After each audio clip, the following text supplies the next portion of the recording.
हम उसे पहले ही सरकारी जमीन का है प्रचलन में कि यह क्या जमीन है, बोले सरकारी जमीन है। जैसे जोड़ की जहाँ गोचर भूमि है तो वो पहले ग्राम समाज की थी, ग्राम सभा की, प्रधान की नहीं, ग्राम सभा की।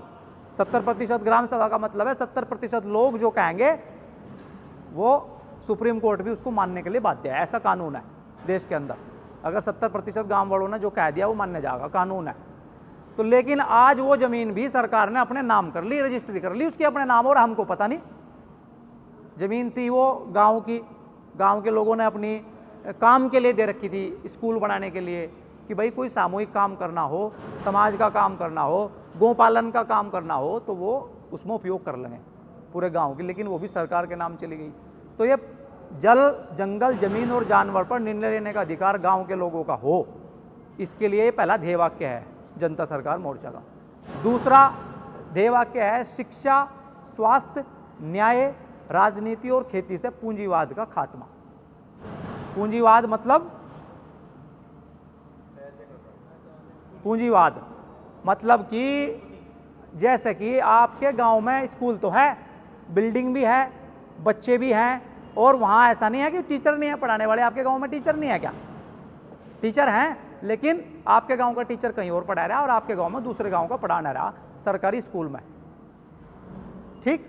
और सरकारी स्कूल में बच्चे जाते भी नहीं। जब इतना बड़ा इंफ्रास्ट्रक्चर गांव के पास है, सरकारी स्कूल में टीचर भी हैं, भारी भरकम उस पर तनख्वाह भी है, तो फिर भी आपको प्राइवेट स्कूल में महंगी महंगी मोटी मोटी फीस देकर पढ़ाने पड़ रहे। मतलब कि कहीं ना कहीं कोई ऐसा षड्यंत्र है कि आप चाह के भी उस इंफ्रास्ट्रक्चर का, उस फैसिलिटी का इस्तेमाल नहीं कर सकते। रोक तो आप रखे नहीं, वैसे तो ओपन है सरकारी स्कूल की, भाई आप भेज दो, लेकिन अघोषित रूप से रोक रखे, आप भेजना नहीं चाहते। वो आपको पता क्यों नहीं भेजना चाहते। तो ये पूंजीवाद का खात्मा इस शिक्षा व्यवस्था से करना है, JSM का ध्येय वाक्य है। दूसरा, खेती में जब तक पूंजीवाद रहेगा, मान लो पूंजीवाद क्या है भाई, खेती है आपकी, आपकी खेती जो है वो बिना केमिकल के, बिना फर्टिलाइजर के, बिना यूरिया के, बिना DAP के, बिना हाइब्रिड बीज के, बिना जेनेटिक मॉडिफाइड बीज के हो सके आसानी से, वो हमने करके दिखा दिया JSM ने, और बहुत से लोग उस पर देश में काम भी कर रहे। लेकिन उससे तो भाई क्या होता है, वो पूंजीपतियों की दवाई, महंगी महंगी दवाई नहीं बिकती, क्योंकि 5 लाख करोड़ से ज़्यादा की तो पेस्टिसाइड ही छिड़क दिया भारत के लोग। अब 5 लाख करोड़ का व्यापार, खेत में जाएगी वो दवाई, वो व्यापार, और उस दवाई को खाएगा आप बीमार हो गए, उस भोजन को खाएगा तो उसका व्यापार, उस मनुष्य की दवाई का व्यापार, और फिर जो मिट्टी खराब होने लगी उसके लिए फिर नई नई इन्वेंशन होंगे, उसका व्यापार। तो दुनिया में 3-4 बड़े व्यापार हैं। एक तो तेल का व्यापार, तेल का व्यापार दुनिया में सबसे बड़ा व्यापार है। तेल और तेल से चलने वाली मशीनरी, गाड़ी है, एरोप्लेन है जो तेल से चलती है, ठीक, ये 2 बड़े व्यापार। तीसरा, मनुष्य की दवाओं का व्यापार, पशुओं की दवाओं का व्यापार और खेत की दवाओं का व्यापार। ये बड़े व्यापार हैं, और इन व्यापारों पर जो कब्जा है वो कुछ ही चुनिंदा संस्थानों का है, भारत का नहीं है। भारत, आप अगर देखोगे ध्यान से, जब तक सिनेमा का बोलबाला नहीं हुआ था 1980-90 तक, फिर 80 के बाद थोड़ा डाउनफॉल शुरू हुआ, लेकिन 90 तक भारत जो है दुनिया में, तब भी नंबर 1 पे ही थे हम। कैसे थे?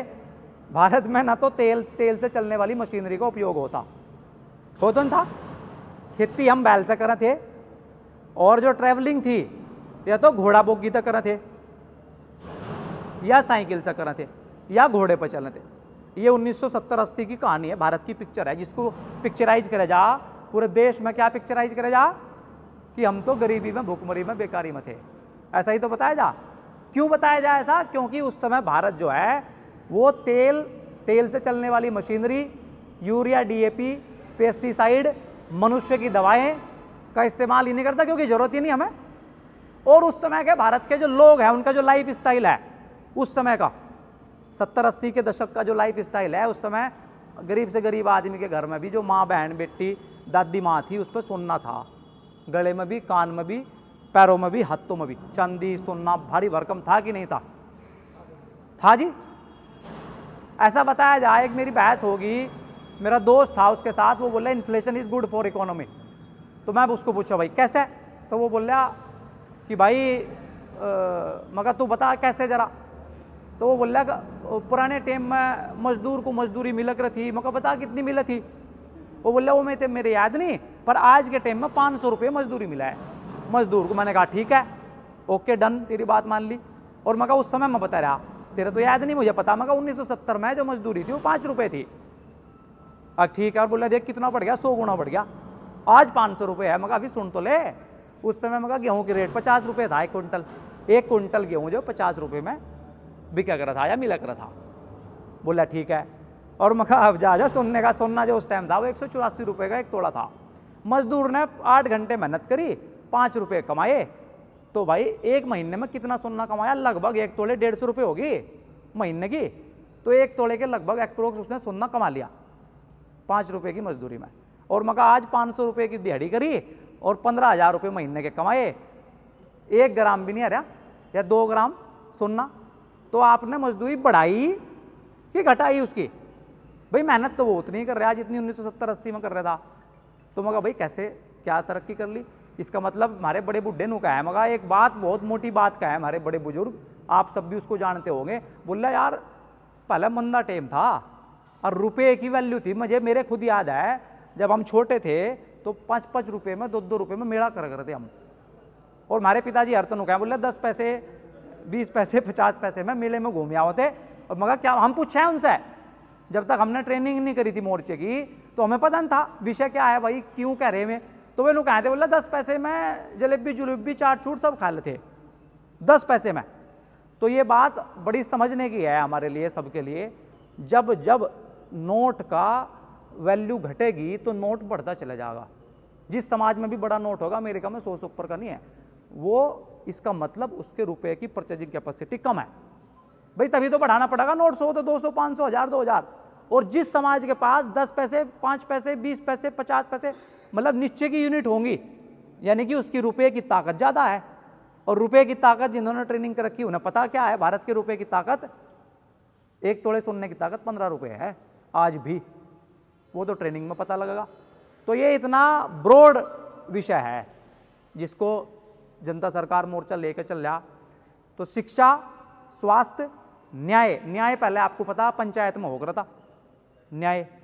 गांव में मान लो कोई झगड़ा हुआ, आपस में बैठे ग्राम सभा के 4-5 लोग और वहीं निपट गया। क्या मिनट लगी? 5 मिनट 10 मिनट। आज अगर जरा सा भी झगड़ा हो जा तो कम से कम है 6 महीने कोर्ट में, और दोनों पर पैसे लेंगे। पहले तो पुलिस वाला लेगा FIR उसकी भी, क्योंकि क्रॉस केस करना पड़ेगा भाई, मजबूरी, सिस्टम इस प्रकार का है। फिर वो कोर्ट में जाएगा, कोर्ट में वादी प्रतिवादी दोनों लड़ेंगे, वकील दोनों पर तो फीस लेगा। और जज के नीचे बैठा वो क्या नाम क्या कह रहे हैं उसे, पेशकार, वो वहीं ले रहा। अगर भाई 50 रुपये भी ना नहीं तारीख मिलती जज के भाई। तो इस तरह का सिस्टम है। अब वो आप लोगों को चुनाव करना कि इसी को कंटिन्यू करना या फिर एक व्यवस्था GSM आपको देगा। और मैं इस पर ज़्यादा विषय न लेते हुए रविंद्र भाई को आमंत्रित करता हूं कि वो अब आगे की बात आपसे करेंगे।